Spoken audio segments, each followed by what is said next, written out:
Olá, muito boa noite, tudo bem com vocês? Como foi a sua semana? Espero que tenha sido incrível. Sejam todos bem-vindos a mais essa transmissão online da série No Princípio, uma exposição do livro de Gênesis. E hoje vamos estar lendo o capítulo 20 do livro de Gênesis. Mas antes, eu gostaria de dar um aviso. Por enquanto, no mês de agosto, nós do Encontro Gênesis não estaremos realizando os nossos cultos presenciais. Por enquanto, apenas a transmissão online pelo nosso canal no YouTube e pela nossa página no Facebook. A partir de setembro, na primeira semana, se assim o Pai nos permitir, estaremos voltando com os nossos cultos presenciais na nossa pequena paróquia cristã e você é o nosso convidado, tá bom? Fica aqui o aviso. Então, irmãos, eu convido vocês a, nesse momento, abrir as suas Bíblias, destravar os seus smartphones no livro de Gênesis, capítulo 20. Vamos ler dos versos 1 a 18. Gênesis, capítulo 20, dos versos 1 a 18. Diz assim a palavra do Senhor. Abraão partiu dali e foi para a terra do Neguebe. Habitou entre Cádiz e Sur e morou em Gerar. Abraão dizia que Sara, a mulher dele, era sua irmã. Então Abimeleque, rei de Gerar, mandou buscá-la. Deus, porém, veio a Abimeleque em sonhos de noite e lhe disse: Você vai ser castigado com a morte por causa da mulher que tomou, porque ela tem marido. Ora, Abimeleque ainda não havia se aproximado de Sara e por isso disse: Senhor, matarás até uma nação inocente? Não foi ele mesmo que me disse: É minha irmã? E ela também me disse: Ele é meu irmão. Com sinceridade de coração e na minha inocência foi que eu fiz isso. Deus respondeu-lhe em sonho: Bem sei que com sinceridade de coração você fez isso. Por isso impedi que você pecasse contra mim e não permiti que você tocasse nela. Agora devolva a mulher a seu marido, pois ele é profeta e intercederá por você, e você viverá. Mas, se não a devolver, saiba que você certamente morrerá, você e tudo o que é seu. Abimeleque levantou-se de madrugada, chamou todos os seus servos e lhes contou todas essas coisas, e os homens ficaram com muito medo. Então Abimeleque chamou Abraão e lhe disse: O que é isso que você fez conosco? Em que foi que pequei contra você para que você trouxesse tamanho pecado sobre mim e sobre o meu reino? O que você me fez é uma coisa que não se deve fazer. E Abimeleque perguntou a Abraão: O que é que levou você a fazer uma coisa dessas? Abraão respondeu: É que eu pensei, certamente não há temor de Deus nesse lugar, e eles me matarão por causa de minha mulher. Por outro lado, ela é de fato minha irmã por parte de pai, embora não por parte de mãe, e veio a ser minha mulher. Quando Deus me fez sair da casa de meu pai para andar errante por aí, eu disse a ela: Este é o favor que você me fará. Em todo lugar para onde formos, você dirá que eu sou seu irmão. Então Abimeleque tomou ovelhas, bois, servos e servas e os deu a Abraão e lhe devolveu Sara, sua mulher. Abimeleque disse: A minha terra está diante de você, more onde melhor lhe parecer.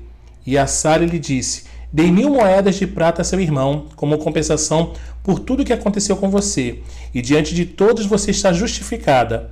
Abraão intercedeu junto a Deus e ele curou Abimeleque, a mulher e as servas dele, de modo que elas pudessem ter filhos. Porque o Senhor havia tornado estéreis todas as mulheres da casa de Abimeleque por causa de Sara, mulher de Abraão. Vamos orar? Senhor, obrigado pelo privilégio e oportunidade de mais uma vez estarmos estudando as Tuas Escrituras. Que o Senhor abra os nossos corações, mentes e ouvidos para receber do Senhor nesta hora. Que possamos estar sensíveis à Tua voz. Que essa palavra possa nos confrontar, consolar e confortar. Essa é a nossa súplica, no nome de Jesus. Amém. Nós fazemos nossos inimigos e amigos, disse certa vez Chesterton. Mas é Deus quem determina quem serão nossos vizinhos. Alguém disse que um vizinho é uma pessoa que leva 1 minuto para entrar em sua casa e 2 horas para sair. Vizinhos pode ser uma grande fonte de bênçãos e se tornar até mais chegados a nós do que parentes. Provérbios capítulo 27, verso 10 diz que mais vale um vizinho perto do que um irmão longe. No entanto, cristãos ou não, podem ser um problema. Na verdade, podemos ser um estorvo para os nossos vizinhos.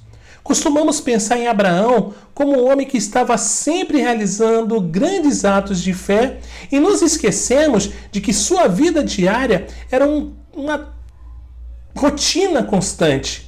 Ele precisava tomar conta de uma esposa grávida e de um jovem filho e tinha de administrar grandes rebanhos e cuidar dos negócios do acampamento. Abraão e seu assessor eram responsáveis por resolver disputas cotidianas e por tomar decisões importantíssimas. E além disso, precisava se relacionar com vizinhos como Abimeleque, rei de Gerar. Nas relações com os vizinhos, o patriarca é visto primeiro como agitador e depois como pacificador. E quando observamos essas duas experiências, irmãos, podemos aprender como nos relacionar de modo positivo com pessoas que não compartilham da nossa fé e melhorar nosso testemunho junto a elas. Se você nunca tivesse ouvido falar de Abraão e lesse esse capítulo pela primeira vez, qual dos dois homens você diria que é temente a Deus? Talvez não seria Abraão, mentiroso. Não foi Abraão quem mostrou integridade. E não foi Abraão quem Deus guardou do pecado. O que Abraão fez, irmãos, foi egoísta, mas Abimeleque respondeu com generosidade. Se há alguém nessa história que revela um excelente caráter, é Abimeleque, e não Abraão, o amigo de Deus. No entanto, antes de tirar conclusões injustificadas, vamos considerar com calma os fatos revelados nesse acontecimento. Os erros de Abraão são trágicos, mas com eles aprendemos algumas lições de grande valor para nos ajudar em nossa caminhada de fé. Os cristãos pecam sim, e esse capítulo seria vergonhoso para nós se não fosse por uma coisa. A Bíblia diz a verdade sobre todas as pessoas, e isso inclui o povo de Deus. Ela não esconde o fato de que Noé se embriagou e se expôs de modo indecoroso, conforme lemos lá em Gênesis 9, e que Moisés perdeu a calma, ou que Davi cometeu adultério e tramou a morte de um soldado valente. Pedro negou o Senhor por 3 vezes, e Barnabé se deixou levar por uma falsa doutrina. Essas coisas, gente bonita e fofa de Deus, não foram registradas para nos incentivar a pecar. Ao contrário, foi para nos advertir sobre o pecado. Afinal, se até mesmo esses grandes homens de fé desobedeceram ao Senhor, então nós, santos comuns, devemos ter cuidado, devemos andar vigilantes. 1 Coríntios capítulo 10, o verso 12, já nos alerta: aquele, pois, que pensa estar em pé, veja para que não caia. Por que Abraão pecou? Um dos motivos foi que, apesar de Abraão ter sido justificado pela fé, ainda possuía uma natureza pecaminosa. Deus havia lhe dado um novo nome, de Abrão para Abraão, mas isso não mudou a sua velha natureza. 1 João capítulo 1, verso 8 diz: se dissermos que não temos pecado nenhum, a nós mesmos nos enganamos e a verdade não está em nós. Por causa do Espírito que habita em nós, irmãos, e da obra de Cristo na cruz, os cristãos podem dominar a velha natureza, mas isso não acontece de forma automática. Se esperamos vencer a tentação, devemos andar no Espírito. Isso nos leva à segunda questão. Abraão se mudou para o território inimigo. Depois de viver em Hebrom, comunhão, durante cerca de 20 anos, decidiu ir para a terra dos filisteus. Gerar fica próximo à fronteira, mas ainda assim era perigoso ficar lá. Talvez tenha sido a destruição de Sodoma e Gomorra que levou Abraão a querer se mudar. Qualquer que tenha sido o motivo, não foi uma decisão sábia por parte de Abraão. É verdade que Abraão não desceu para o Egito como havia feito antes. Ainda estava dentro dos limites da terra que Deus lhe havia prometido. Mas sua mudança o colocou numa posição muito arriscada. Mateus capítulo 26, verso 41 diz: vigiai e orai, para que não entreis em tentação.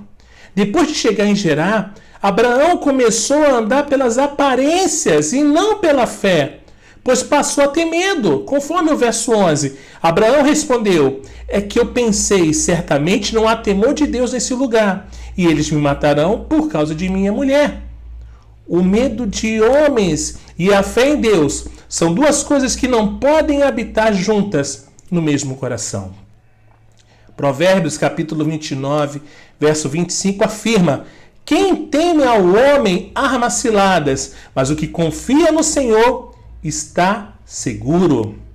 Abraão se esqueceu de que seu Deus era o Deus Todo-Poderoso, que podia fazer qualquer coisa e que havia entrado em aliança para abençoar Abraão e Sara.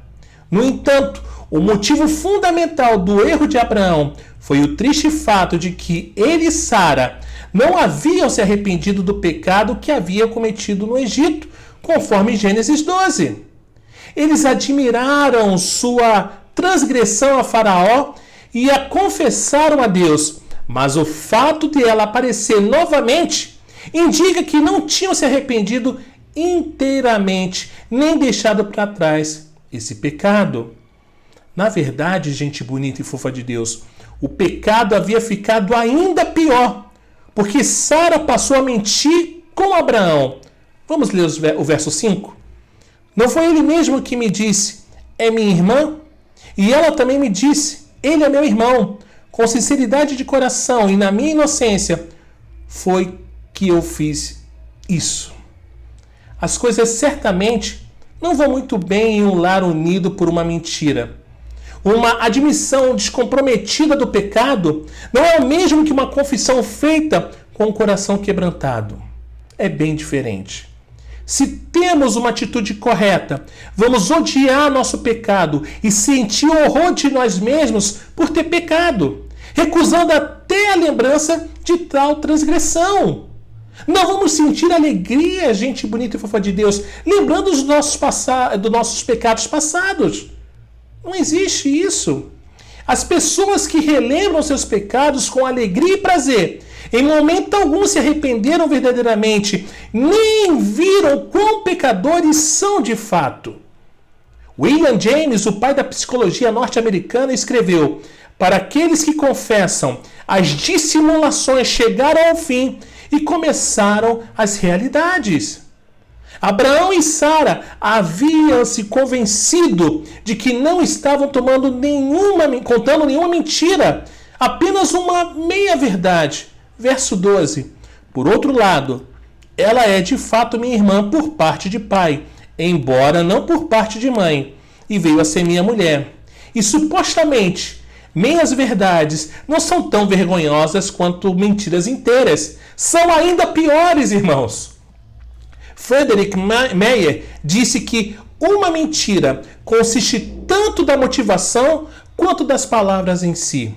Uma meia-verdade tem tanto o teor suficiente de fatos para torná-la plausível, como de falsidade para torná-la perigosa. Assim, os cristãos caem em pecado. No entanto, isso não anula sua fé nem destrói sua salvação, mas pode levar seu testemunho a cair em descrédito. Precisamos cair na alegria do povo, não no descrédito do povo. Você tem noção disso? Abraão ainda era filho de Deus, apesar de seu testemunho do Senhor ter sido extremamente enfraquecido. Abimeleque, porém, se encontrava numa posição muito mais perigosa do que Abraão, pois se encontrava sob uma sentença de morte.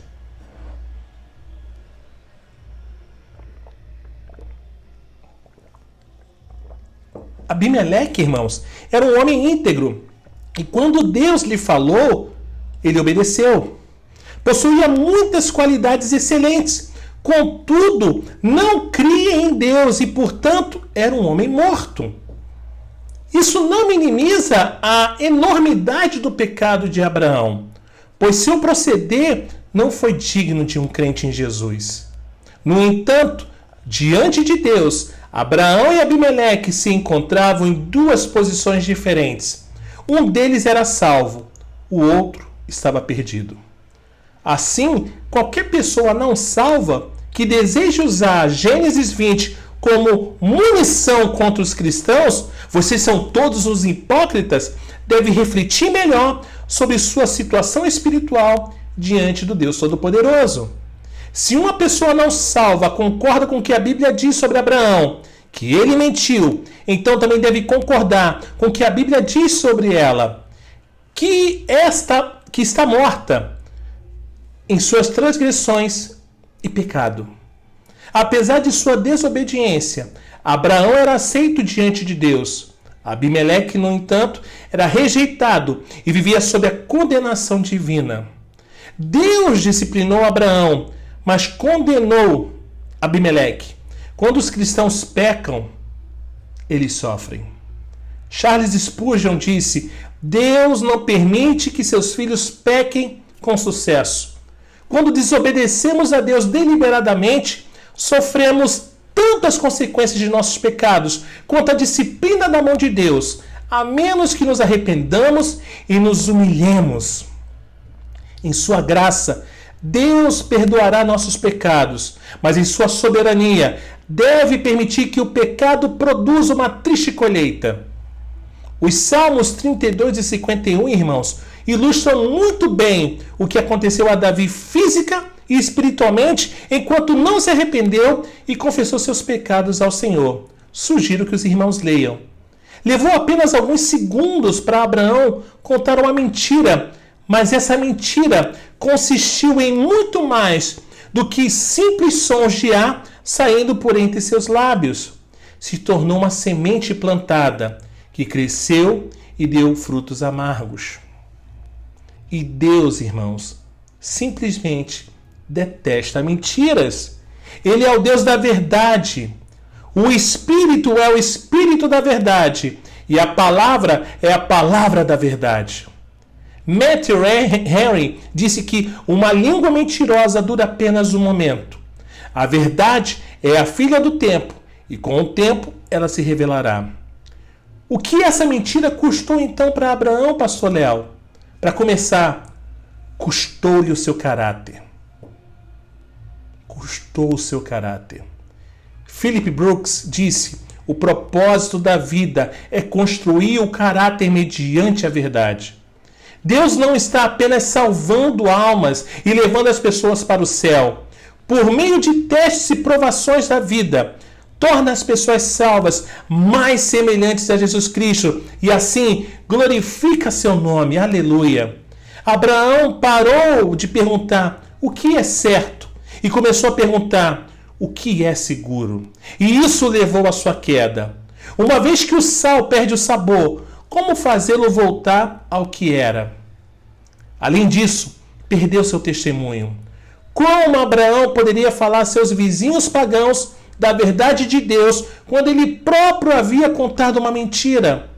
Ló perdeu seu testemunho em Sodoma e Abraão perdeu o seu em Gerar. O exemplo de um homem mau tem pouca influência sobre homens bons. Porém, o mau exemplo de um homem bom, de posição eminente e de reputação impecável tem um enorme poder para o diabo, escreveu James Starham. Imaginem, irmãos, a humilhação de Abraão quando Abimeleque o chamou, o confrontou e o repreendeu. Já é difícil o suficiente se sujeitar à repreensão de um irmão ou irmã em Cristo, mas aceitar a repreensão de uma pessoa não salva exige um bocado de honestidade e de humildade. Verso 9. Então Abimeleque chamou Abraão e lhe disse: o que é isso que você fez conosco? Em que foi que pequei contra você para que você trouxesse tamanho pecado sobre mim e sobre o meu reino? O que você me fez é uma coisa que não se deve fazer. Essas palavras feriram profundamente. Os cristãos devem ter cuidado com a maneira como se relacionam com os de fora. Ele perdeu seu ministério, pois em lugar de ser fonte de bênção, foi motivo de julgamento. Nenhuma criança nasceu durante o tempo que Abraão passou em Gerar. Quando o Filho de Deus começa a caminhar fora da vontade do Pai, normalmente a disciplina de Deus não tarda. Jonas causou uma tempestade que quase fez naufragar um navio. Acã levou o exército a ser derrotado e Davi trouxe grande tristeza sobre sua família. Abraão quase perdeu Sara e Isaque.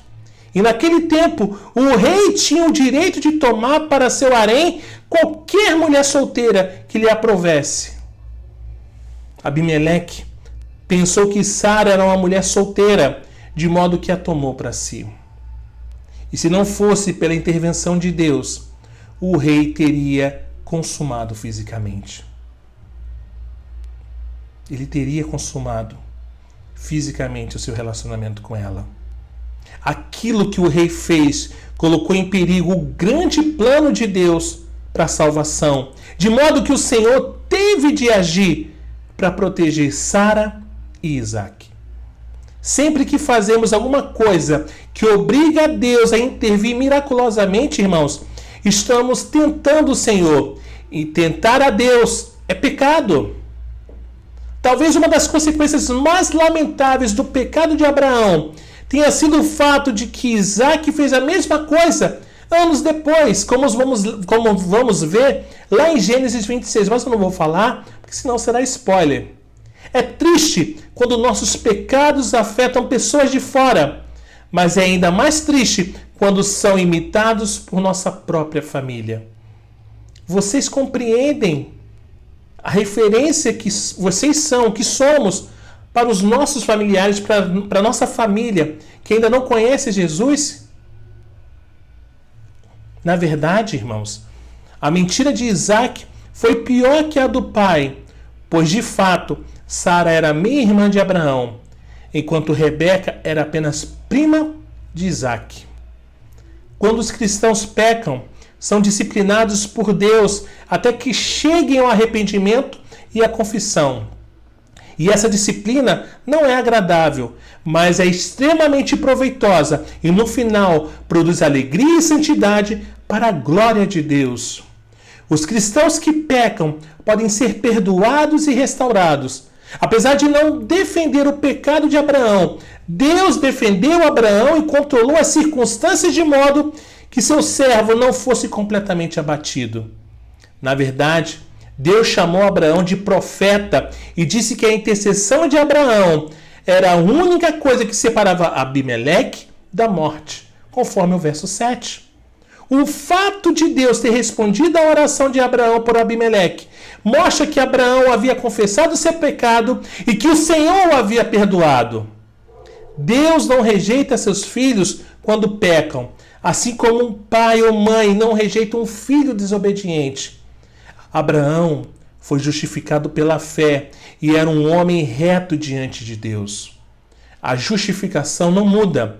Não importa o que somos por nós mesmos, fomos aceitos em Jesus Cristo. Aleluia! Obviamente, o fato de sermos justificados diante de Deus significa que haverá uma mudança em nossa vida, pois a fé sem obras é morta. No entanto, nossa situação em Cristo não será afetada por nosso proceder na terra. O importante é que tratemos de nossos pecados com humildade e honestidade, confessando-os a Deus, arrependendo-nos dele e então deixando-os para trás e nos aproximando das promessas divinas de perdão. Abraão e Sara começaram de novo e você também pode começar. Nunca é tarde para recomeçar. Não esqueça disso. É possível que tenham se passado até 4 anos desde os acontecimentos de Gênesis 20. E durante esse tempo, ficou muito claro que Deus estava abençoando Abraão e Sara.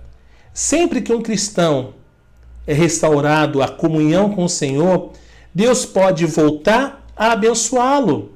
O propósito da disciplina é a restauração, e o propósito da restauração é o ministério e a bênção. Não apenas a riqueza de Abraão aumentou, como também Isaac nasceu. E esse filho do milagre deve ter sido o assunto de todas as conversas dos vizinhos. Abimeleque não era o nome, tá? Mas sim um título oficial, de modo que não podemos ter a certeza de que o Abimeleque desse episódio seja o mesmo homem que repreendeu Abraão anteriormente.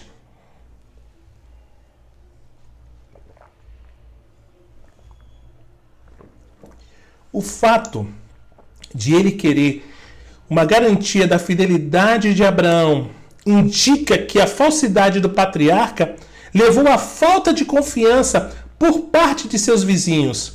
Queriam ter a certeza de que iria jogar limpo com eles, pois era um homem muito poderoso.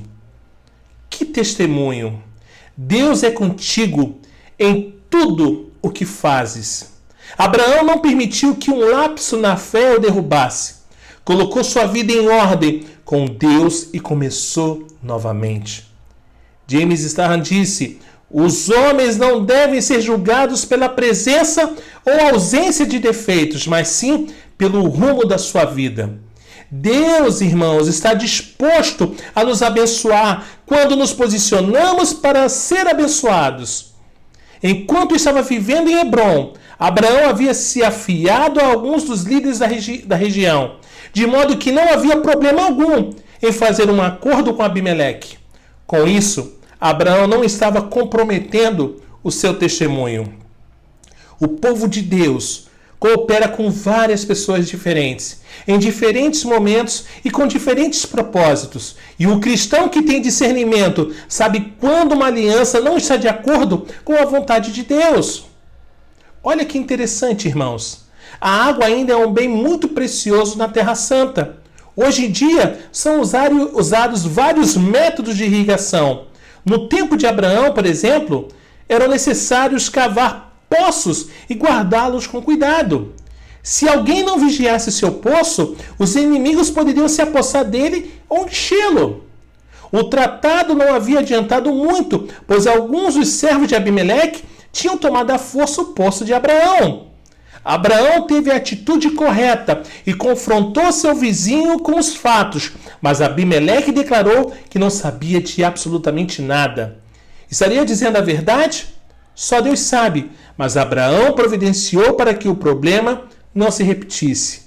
A palavra hebraica para jurar significa atar com 7 coisas. E as palavras juramento, sefá e 7 sabá são muito parecidas. Dessa vez, os homens foram além de um simples juramento. Fizeram uma aliança que incluía o abate de animais.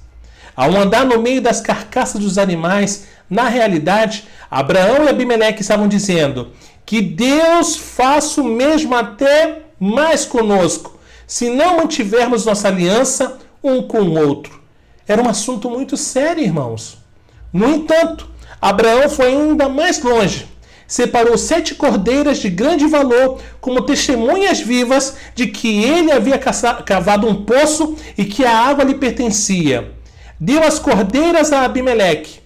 Este as guardou com cuidado como recibos, garantindo que Abraão era o proprietário do poço. O nome do poço, Berseba, que quer dizer poço do juramento, também serviu como testemunha da transação. Os 2 homens juraram manter a aliança e o problema foi resolvido. A transação toda envolveu 3 elementos: sacrifícios, testemunhas e promessas. Podemos encontrar esses mesmos elementos, irmãos, na aliança de Deus conosco por intermédio de Cristo, conforme vemos em Hebreus 10. Em primeiro lugar, temos o sacrifício de Jesus Cristo na cruz. Depois, o testemunho do Espírito Santo dentro do cristão. E, por fim, a promessa da palavra de Deus. A aliança de Abraão com Abimeleque apenas garantia a posse de um poço, o qual oferece água para sustentar a vida. A aliança de Deus com seu povo nos garante a água viva, que dá vida eterna a todo aquele que confia no Salvador. Aleluia! As tamargueiras, uma espécie de árvore do deserto, também fazia parte da aliança, como testemunho das promessas que Abraão e Abimeleque haviam feito. A tamargueira é um arbusto de madeira muito dura e de folhas sempre verdes. Ao construir um oásis, Abraão certamente tinha interesses ecológicos, água e árvores. Porém, mais do que isso, estava dando testemunho do que Deus havia feito por ele. Passara por uma experiência difícil em sua vida e havia deixado bênçãos para a posteridade. Era como um peregrino descrito no Salmo 84:6, o que passa pelo vale árido e faz dele um lugar de mananciais que refrescarão a outros. Você poderia acompanhar a jornada de Abraão pelos poços que cavava e os altares que construía. Ele não se envergonhava de construir um altar na presença dos vizinhos e de oferecer sua adoração ao Senhor.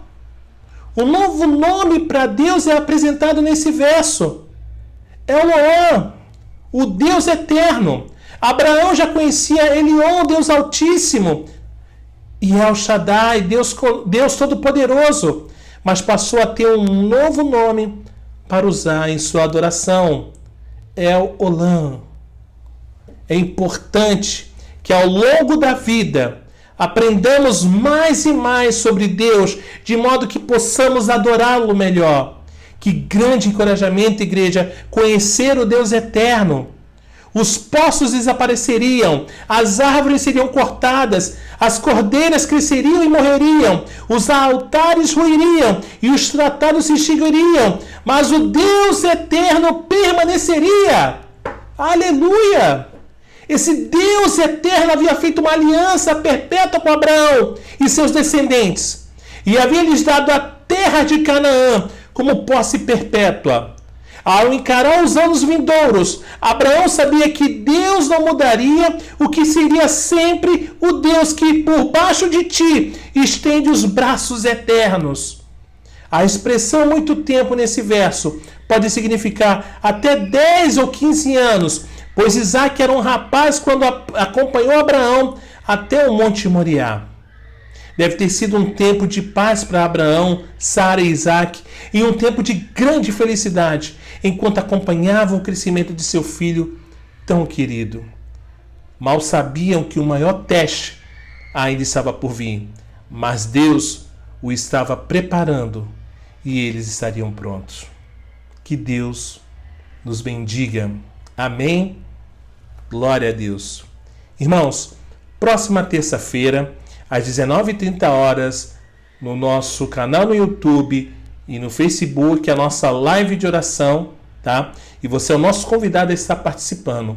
Se você tiver algum pedido de oração, você pode estar fazendo no dia, pelo chat do YouTube e pelos comentários do Facebook, que durante a semana nós, do Encontro Gênesis, estaremos orando e intercedendo por esses pedidos, tá bom? Então, próxima terça, às 19h30, live de oração no nosso canal no YouTube e nossa página no Facebook. Próximo domingo, às 19h, nossa live expositiva da série No Princípio, uma exposição do livro de Gênesis. Você também é o nosso convidado a estar participando. Transmissão, é claro, pelo nosso canal do YouTube e na nossa página no Facebook, tá bom? Então você é o nosso convidado a estar participando conosco da nossa exposição bíblica, a nossa live, né, no próximo domingo, às 19h, tá bom? Vamos orar? Senhor, muito obrigado por mais esse privilégio e oportunidade de expor a Tua Palavra. Que possamos, Pai, guardá-la no nosso coração. Que possamos andar com uma vida reta, com integridade, com caráter, Pai, diante da sociedade, diante dos nossos vizinhos e familiares. Que possamos dar bom testemunho do Senhor aonde estivermos, Pai. Que não venhamos a negociar princípios, mas andar com retidão, Pai, com o Senhor. Muito obrigado por essa palavra, Pai. É isso que nós oramos, gratos a Ti, no nome de Jesus. O Senhor os abençoe e os guarde. O Senhor faça resplandecer o seu rosto sobre vocês e tenha misericórdia de vocês. O Senhor sobre vocês levante o seu rosto e lhes dê a paz, no nome de Jesus. Amém. Deus abençoe a cada um dos irmãos. Uma semana incrível e diferente a todos vocês. Nos encontramos na próxima terça-feira, às 19h30 aqui no YouTube ou no Facebook para a nossa live de oração. Um forte abraço a todos vocês, paz e bem a todos.